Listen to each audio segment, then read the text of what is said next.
This is Robert Murgatroyd, the MindShare Learning Report, Canada's Learning and Technology e-magazine. And welcome to This Week in Canadian EdTech, MindShareTV, where we connect with education thought leaders shaping the future of learning in Canada and around the world. Today, we're exploring one of the most important conversations in education, artificial intelligence in schools, beyond the hype, beyond the fear, and in hope, possibility, and practical leadership required for meaningful change. Our featured book, AI Unplugged, Hype and Hope in Education Futures, published by Routledge. The book examines how generative AI is impacting curriculum instruction, assessment, teacher professionalism, academic integrity, equity, privacy, and the future of leadership. Our guest today is the author, Dr. Stephen Murgatroyd. Honored to have him on with us, an education futurist, author, advisor, and thought leader whose work focuses on innovation, public policy, leadership, and the future of learning. This marks his 50th book.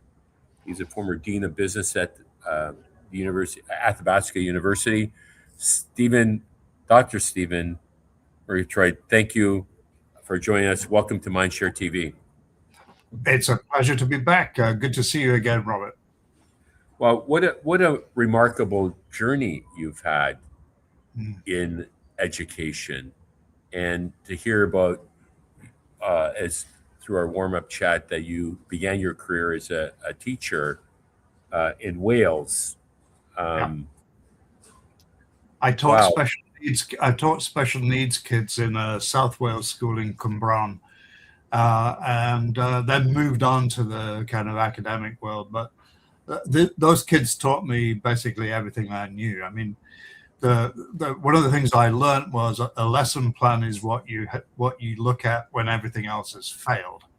So they taught me about how to be an improvisational, creative, engaging, human, flourishing, focused teacher, and that's what this book is all about. You know what's ironic is that that's what we talk about today, about helping kids flourish, being human.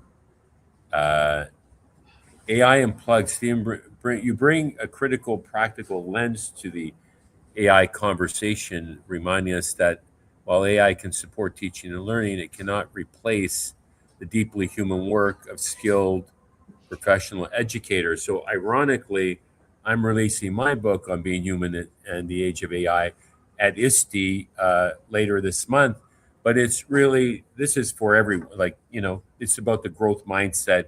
It's about students, teachers, leaders, and embracing the innovators mindset as well. Yeah. Talk to me about what your teaching experience was like when you started and the technology revolution that we've encountered. I was at the BET conference in January, and one of the notable professors who keynoted in a fireside chat talked about the Industrial Revolution and drew that comparison. And I don't think we emphasize enough in Canada that this is truly a revolution that's going to impact everyone in some way, shape, or form. Yeah, but I'm old enough. I'm 75, so I've been there, done that. I just don't buy that conversation.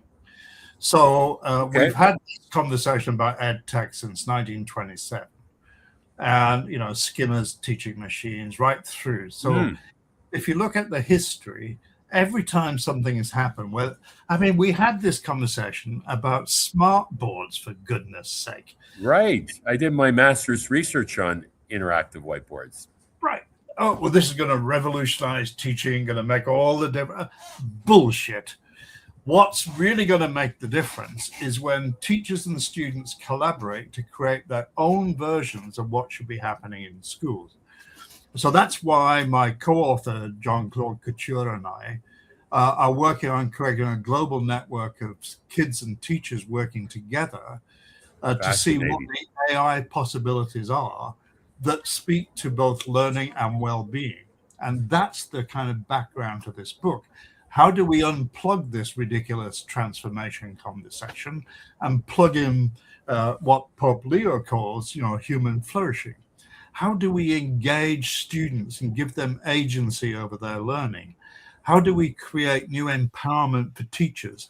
How do we get the government and these curriculum nutcases who are driving everybody up the wall, whether it's here or in New Zealand, how do we get them out of the way so that kids can go back to learning? That's the kind of underlying theme Where of it. where did we go wrong along the way? Because there's some great things. You started your career with all the right, you know, priorities, and the words you mentioned about flourishing and connecting with kids and meeting them where they're at. And here we are. We seem to have lost our way Yeah, over the decades, yeah. and Well, there's with all a the lot of reasons. technology revolution, Yeah. I have to Well, ask you this question. Are yeah. kids better off today? And No. what's it mean for learning? What's learning look like in the future? Well, if you look at, so I live and work in Alberta. Between kindergarten and grade 3, kids in this province have 32 standardized tests they are supposed to take. Why? Wow. Like, one is more than enough. Like, how old are you? Good question. I mean, if Trump can do 4 cognitive tests every 3 weeks, why do we have to test everybody like that? We don't. I think it's time we actually went back to what good teaching looked like when I started, which is Right. there was no provincial curriculum, there were no international standardized tests like PISA. I had to decide what the best curriculum was for these kids and then get approval from my school and my school district to offer that program of studies to those kids. It was different every year. I didn't have to teach the same thing because the kids were different. Now, AI enables us to do that work in a new way. So we have a new agency tool we could be using as teachers. Kids have new tools they could use to support their learning. And we could go back to an enriched classroom in which teachers have autonomy, in which teachers are professionals, and in which teachers make decisions and choices, not simply about how to teach, but what to teach. And that's what we need to get back to. And I think the revolution is not about technology at all, and never has been and never will be. It's about empowerment of students and teachers working together. It's Okay. about Would it creating that space brilliant? for I effective learning. love it. Could I perhaps rephrase that and say that we're in a learning revolution, I think not we're in an not a, I not an think we're in, AI revolution? That's a redefining the what learning is and I how think we we're in learn.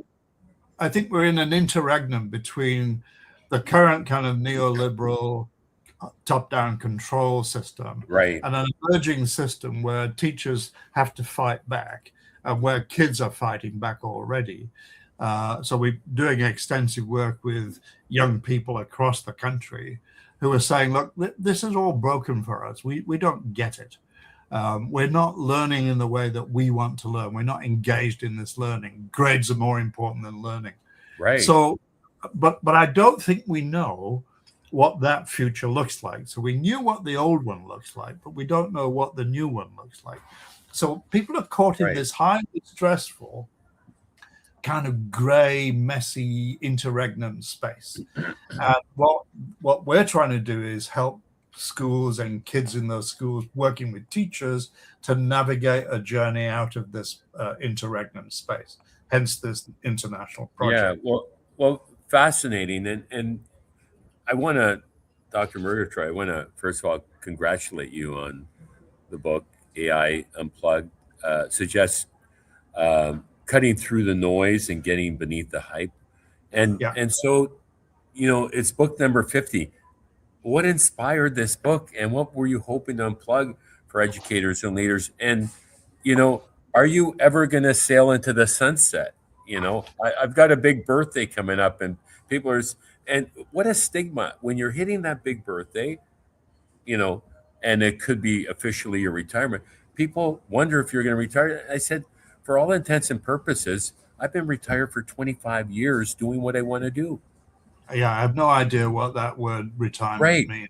And But as I shared with you off air in our warm up chat, that a very famous architect did his best work in his 80s. Yeah. So the best is yet to come for us. Well, let's both hope so, Robert. But hey, I mean the inspiration for this particular book came from our grad students. We've been teaching AI to school leaders and aspiring school leaders at the University of Alberta for the last 7 years, and so this is the second book to come out of that graduate teaching. And this one is kind of reflecting the work that we've done. It's also connected to work we did with the kids in the Toronto School Board, who we Oh, partner wow. with. Yeah, kids in the Black Leadership Development Program Okay. ran a project with us on how Very kids are cool. using AI and what their concerns are. And their biggest issue is nobody's listening to us. We actually know more about AI than most of the adults in this school system. We know what some of the concerns are about cognitive offloading, about cheating, about abuse, about bias, about hallucination. We know all that. How can we have a conversation about, but we'd like to be able to make smart use of this to help us learn more, better, faster? So that's what the kids were saying. And they were also saying, do not develop the Toronto School Board policy on AI without involving us in the development of that policy. So we Yeah, need to I couldn't agree more. Yeah. listen to the kids. Right. No, kids are very intuitively uh, grounded in what they want to learn today, Yeah, and so let's talk about um, AI as a support, not a substitute. As a central message in the book yeah, is that teaching and learning are intensely human activities. We can all yeah. agree with that. How should educators think about AI as a support for professional practice rather than replacement for teachers when teachers are not all embracing this right now? Estimated between 40 and 50% are not even interested in AI. Where's this growth mindset, innovators mindset that teachers need to have embedded in their DNA if they want to teach because things change? Yeah, but let's think about the teaching context for a minute. So again, I live Sure. and work in Alberta, where we had the longest and largest teacher strike in Alberta history that ended up with the government using the notwithstanding clause to force teachers back to work with no settlement. And so, Terrible. How many weeks was that approximately? 10 weeks. Wow. So the working conditions under which teachers are operating, huge classrooms, highly complex classrooms, very few supports. The government keeps saying, "Oh, we're going to hire 3,000 more teachers and 3,000 more educational assistants." No, they're not. So I don't blame teachers for saying that. Do not give me one more thing to do. Right. So I think that's a reasonable response to the ridiculous working conditions teachers find themselves in.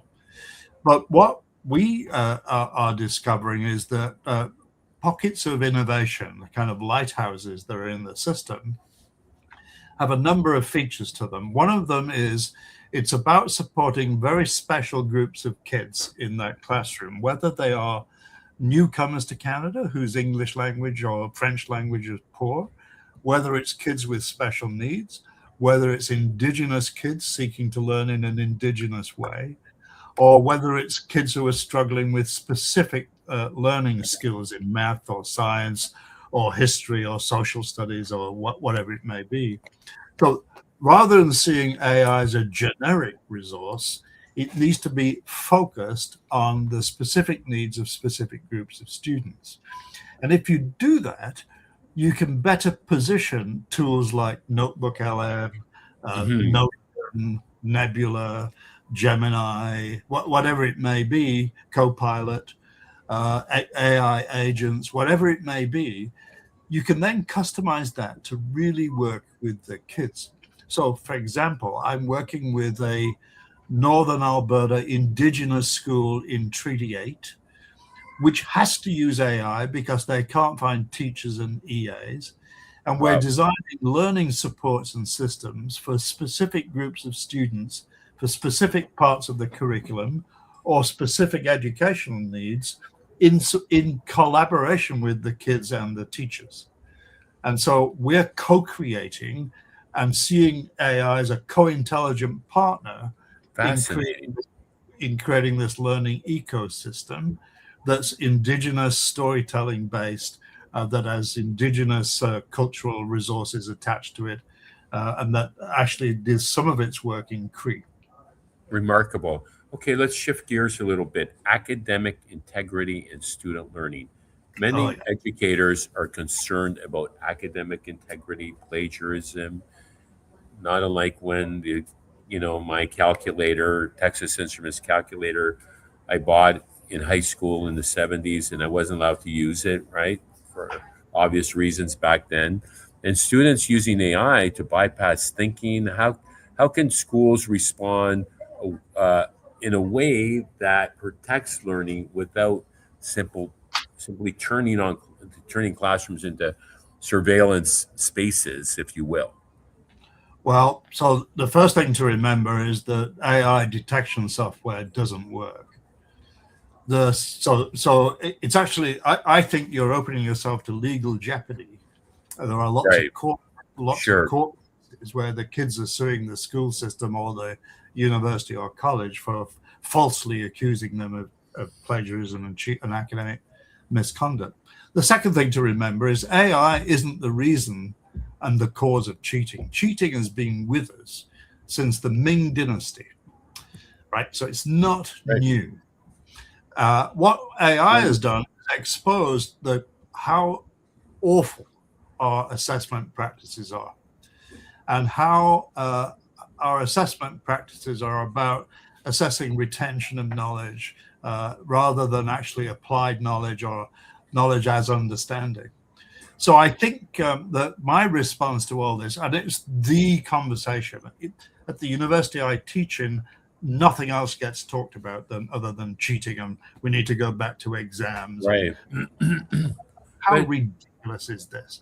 it, So it, what we need to do is reinvent assessment. We right. need to reimagine assessment in a way where we can scaffold learning so that kids are taught how to use AI responsibly, but also how to interrogate AI resources and how to then defend whatever it is that they produce. So build, analyze, defend is the scaffolding process that actually increases cognition. If you don't do that, then we're likely to see a reduction in cognitive capabilities. I, I, Fascinating.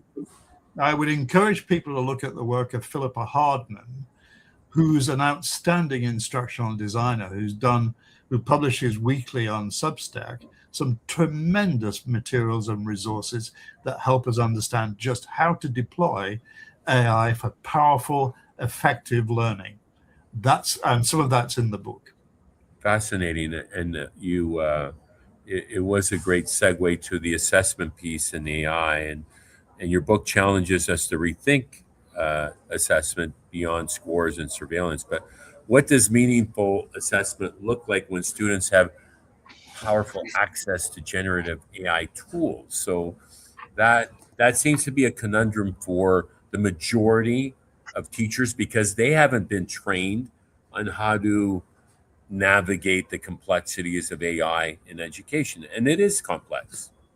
Sure. We get kids to build portfolios of work that which include some oral work, some video, some poetry, some images, whatever it may be, depends on the subject, of course. And then we ask them to present their portfolio Right, to their peers. So we're building the capabilities of peer-to-peer assessment as well as teacher assessment. And right, given that we kind of imagine learning as a 50-year apprenticeship, as opposed to you go to school, go to university, get a job, that's gone. What we now have to embed is the skills of lifelong learning from kindergarten through to grade 12. And so changing assessment is the most powerful thing we can do to reshape the learning agenda. And we have lots of suggestions in the book about what that might look like. Absolutely. And when it comes to equity bias and digital privacy, and we've had some breaches around the privacy issue uh, ongoing, and more recently, one of the LMS companies, which I won't mention, but AI raises major questions around algorithm bias and digital privacy, assess and inclusion, and then what should leaders be watching for to ensure AI doesn't deepen existing inequities. It has an opportunity to uh, level the playing field in many respects, but there is also that the threat of inequity. Well, let's talk about the access issue first of Yeah, all. There are 650,000 households in Canada that have no access to the internet. It's about 4% of the population of the country has no access, and it's mainly in northern Ontario, northern Quebec, northern Manitoba and the Prairie, and northern BC. So the northern part. Who lives there? Indigenous people, or rural community kind of access is really problematic. But the other issue is cost. So if you look at our cost of access to Wi-Fi and smart telephones, we're amongst the 5 most expensive jurisdictions in the world for telephone costs, for right. broadband costs. So it's and then many of the really powerful AI tools you have to pay something for. Now it may be only $20 a month, but that's a huge amount of money if you don't have it. And so, my average annual internet and technology software bill is about $5,000 a year. I teach this stuff, so I need access to it. But most teachers don't have that kind of money, nor should they be asked to pay for it. Right. And that cost will gradually increase as the companies have to start making profits. And remember that some of them haven't made any money so far. So we will have growing issues of equity and access. But the other thing that we have issues with is the intellectual bias, the kind of Western, particularly North American kind of bias of what AI produces. A lot of the AI slop is based on a kind of Western cultural view. And it's a Western imperialist, colonialist cultural view. So if you talk to, ChatGPT or Gemini about how did the treaties get written and made and signed and agreed to in Canada, it's basically nonsense. So we have all sorts of colonial undoing to do, and I think that means that the issue of data sovereignty, of localized AI rather than Amazon-based web services AI, is the way to go. And we've been working with an indigenous learning management system provider in British Columbia, whose systems are all local sovereign data, personal sovereign data, to deal with that privacy issue, but also deals with cost. Mm-hmm. So I think this is a big domain of debate. And in the advising work we're doing for some school districts across the country, we start with how much money are you willing to spend? Because they actually think a lot of this stuff is free. No, It's an investment. Well, plus you have to invest in training and development. Right. So, which has not been done. Which is a good segue to my next question around leadership and change management. This book is not just about AI tools, it's also about leading change, and the whole notion of digital transformation is very much part of this. It's about people, and it's about the tools, and it's an ecosystem. And we led a leadership summit in partnership with New Brunswick government and brought leaders together, but there were students there in the room, and representatives of the ecosystem. What advice would you offer to superintendents, principals, and system leaders who are trying to develop responsible AI strategies? And I very much would like you to come and speak at our conference and do a book signing October 28th and 29th at the University of Toronto, Mississauga, Oh, if you're available. I will. I will be available. So I think that we have to look at the bigger picture in which the school is part of a bigger ecosystem. So let me give you another AI impact. Kids leaving schools can't get the entry-level jobs, whether they've left college, university, or high school, can't get access to the entry-level jobs they used to be able to get access because AI is taking a lot of that work. Right. And so what we have to reimagine the whole of the learning skills portfolio as an ecosystem in which a high school is a part. Now, one of the interesting developments is that the large accounting companies like Deloitte are now hiring direct from high school because they'd rather train a young person than let them go to university or college. Shopify is also doing the same thing. Brilliant. Right. So I think we have to reimagine not just the school system, but the ecosystem of which the school is a part. The learning, knowledge, certification, skills development system of which high school is a key part. The other thing that our new kind of project is the idea that the school principalship is dead because the kind of idea we had of what a school principal was is a kind of leader of learning and a manager of resources. I think the new job is more about anticipation, collaboration, building eco networks to support learning, assessment, and skill development. So I think we're in, again, it comes back to this idea, we're in this transitional period, and there's no clear path to the other side. It's going to take some courageous leaders to step out of what we do right now to change how they work. There are some jurisdictions like Coquitlam, which are actually showing real signs of. I know them well. They're part of C21, and I hosted my summit with Coquitlam in the past. Right. So I think they're one of the jurisdictions to watch because they get all this stuff. Wow. And they see that the future isn't a straight line from the past. So, and there are a few other districts that across the country, not all of them big, some rural ones as well, like Northern Gateway here in Alberta, that are actually beginning to imagine a different future for themselves. Northern Gateway, for example, is running its own teacher education program to certify educational assistants as teachers supported with AI.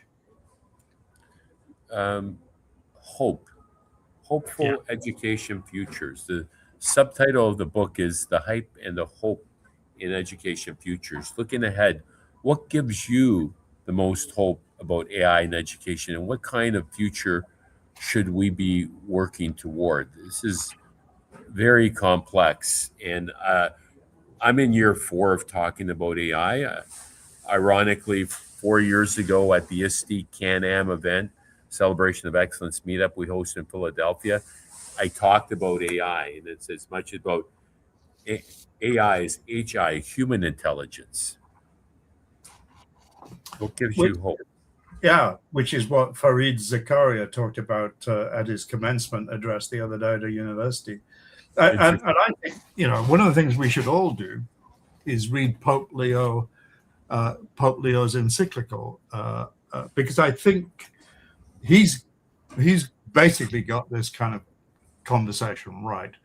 The thing we should remember, and this is coming from the chief technology officer from Coquitlam, is every morning I wake up and say, today AI is the best it's ever been. And I will say the same again tomorrow, and the same again tomorrow, because we've seen nothing yet. What might that be, Stephen Whiffen? Yes. But we've seen nothing yet. He just reached out to me yesterday. We are good friends. Right. We're in good company. But if you believe Anthropic, we're just 3 or 4 years away from AGI. We're close to being able to start using quantum. Empathic robots are now very affordable and are being deployed in higher education across Europe, and particularly more so in South Asia and Japan. So I think we're on the edge of some more big developments which will shake things up. But the underlying optimism that I have comes from working with teachers who want to make a difference and want to help their kids learn, and kids who want to learn and want to be taught by teachers. That the dynamic of that relationship, supported by a co-intelligent partner, is what we need to start seeing more of. And that's really what our international project is about, making that happen. Very cool. Um, so we're in this period of time now where there's a lot of questions about the value of screen time, the value of ed tech, the value of AI. What would you like educators to feel empowered to do after reading the book? And equally important, what is the role of faculties of education in this digital transformation journey process and change management? Right. So we teach. We've been teaching on that theme on your last question for the last 7 years, and we teach an educational leadership program as part of a master's degree, and we focus on how you as a teacher on a leadership journey need to make commitments to a different future. So we're building commitment statements, we're building portfolio possibilities. We don't ask them to write long essays about Marcuse or Deleuze or whatever. We say, no, build a portfolio of possibilities and make a leadership commitment statement that you will then act on. So each person will do that. They present these orally and then they present visually. And some of the material is music, some of it's images, some of it's video. We're showing them what a rich learning portfolio looks like. So we're modeling the behavior we think should be seen in classrooms. The other thing is we're asking them to say, schools are not just about learning. They're also about well-being and community building and creating possibilities for persons to grow as people. So how can you use AI to support creativity, musicality, drama, poetry, imagination, well-being? So let's balance learning and well-being, and let's focus on unlocking the treasure within of every student in the classroom. Brilliant. Grateful for your time, Dr. Murgatroyd. You're such a legend in my mind, hopefully in your mind too, and amongst your peers and those who you've taught. I love your passion and deep thinking around the future of learning in an AI world. Thank you for joining us on MindShareTV and for helping educators and leaders better understand the promise, risks, and responsibilities of AI in education. Your book, your book, AI Unplugged, the hype and the hope in the future and education futures, is available on Amazon and directly from Routledge as well, I presume. Yeah. Truly offers a timely and thoughtful contribution to one of the most important education conversations of our time, in modern time. To our viewers, listeners, thank you for tuning in. Be sure to like, comment, subscribe, and reshare this podcast. And visit C21 Canada to learn more about C21 Dell Technologies AI Use Case Project and newly released C21 Mindshare Micro Credential for students. I'm your host, Robert Mardlachi, for Mindshare TV. And until next time, stay curious, stay connected, and keep the learning curve steep.